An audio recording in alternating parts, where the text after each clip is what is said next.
Now इस topic से related आज के समय ऑनलाइन बहुत चर्चा हो रही है। खूब आर्टिकल्स पब्लिश हो रहे हैं कि इसरो के साथ क्या हो रहा है। 100 से ऊपर साइंटिस्ट, कई एस्टीमेट तो यह कहती है कि 120 साइंटिस्ट भी। हालांकि जो भी यह आर्टिकल्स पब्लिश हो रहे हैं, जहां पर यह लिखा जा रहा है कि बहुत सारे साइंटिस्ट इसरो को छोड़ रहे हैं। यहाँ पे जो ये नंबर है, न कि 100 साइंटिस्ट, 120 साइंटिस्ट भी लिखा होता है। किसी और आर्टिकल्स में ये कहीं पे अभी तक वेरीफाई नहीं है। ये कई एस्टीमेट है, उसके हिसाब से यह कह रहे हैं कि 100 से अधिक साइंटिस्ट इसरो को छोड़ रहे हैं। रीजन बहुत सिंपल है। भारत में जो प्राइवेट सेक्टर कंपनी है, जो अब सैटेलाइट लॉन्च बिजनेस के मामले में उतर चुकी है, वो कंपनी बहुत ज़्यादा अच्छे पैकेज ऑफर कर रही है। वहाँ पर मिल रही है बेटर अपॉर्चुनिटी, रिकॉग्निशन वहाँ पर आपको ज़्यादा अच्छी मिलती है। तो इसलिए बहुत सारे साइंटिस्ट हैं, यह एक आप कह लीजिए कि बेहतर फ्यूचर के लिए यह माइग्रेट कर रहे हैं फ्रॉम इसरो, जो गवर्नमेंट सेक्टर है, टू प्राइवेट सेक्टर कंपनी जैसे अग्निकुल, स्काई रूट, पिक्सल। बहुत सारी अब जो कंपनियां हैं भारत में आ चुकी है, जिनको फंडिंग मिल रही है मिलियंस ऑफ डॉलर्स की। बड़े बड़े पूंजीपति भारत में यह मिलियंस ऑफ डॉलर्स इन कंपनियों में इन्वेस्ट कर रहे हैं।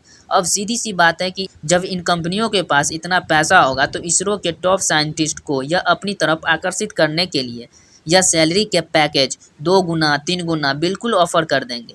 और यहाँ पे प्रॉब्लम आती है ब्रेन ड्रैग की। कभी आपने बचपन में स्कूल में अगर इस पे ऐसे लिखा हो या आपने देखा होगा, तब उस वक्त आपको याद होगा जब भी भारत में यह बात करते थे ब्रेन ड्रेन की, तो बात होती थी यूएसए, यूरोप कि किस तरीके से भारत में पैदा हुआ एक व्यक्ति जिसके पास बहुत स्किल है, बहुत नॉलेज है, बहुत इंटेलिजेंट ब्रेन है उसका, मगर भारत में काम करने के बजाय वो चला गया यूएसए में। अब यूएसए में वहाँ पर या तो टॉप साइंटिस्ट है या फिर कई बड़ी कंपनी को लीड कर रहा है। रीज़न बहुत ही सिंपल है, बेहतर सैलरी, ओवरऑल बेहतर लिविंग कंडीशंस।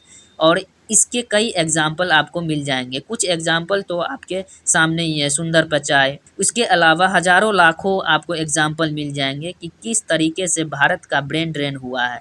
अब यह ब्रेन ड्रेन एक टाइम तक तो यूएसए, यूरोप करते थे, अब एक अलग टाइप का ब्रेन ड्रेन हो रहा है, जहाँ पे हम देख रहे हैं कि इसरो के कई साइंटिस्ट यहाँ जा रहे हैं कि प्राइवेट सेक्टर कंपनी की तरफ। और स्थिति इतनी ज़्यादा गंभीर हो चुकी है कि केंद्र सरकार ने अब रूल्स और ज़्यादा कड़े कर दिए हैं एग्जिट को लेकर। अब ऐसा नहीं है कि सीधा अगर आप मान लो कि 45 साल के आसपास के हैं, इसरो में साइंटिस्ट है, आपको कहीं बेहतर ऑफर आ गया हो, आपने रिजाइन कर दिया, उस कंपनी को ज्वाइन कर दिया, या नहीं तो एग्जिट रूल्स के इनको और ज़्यादा कड़ा किया जा रहा है। वेंटरी रिटायरमेंट्स की जो प्रोविजंस है, इनको कम किया जा रहा है ताकि इंश्योर किया जा सके कि जो इसरो के साइंटिस्ट है, इसरो इनको रिटेन करके रखे।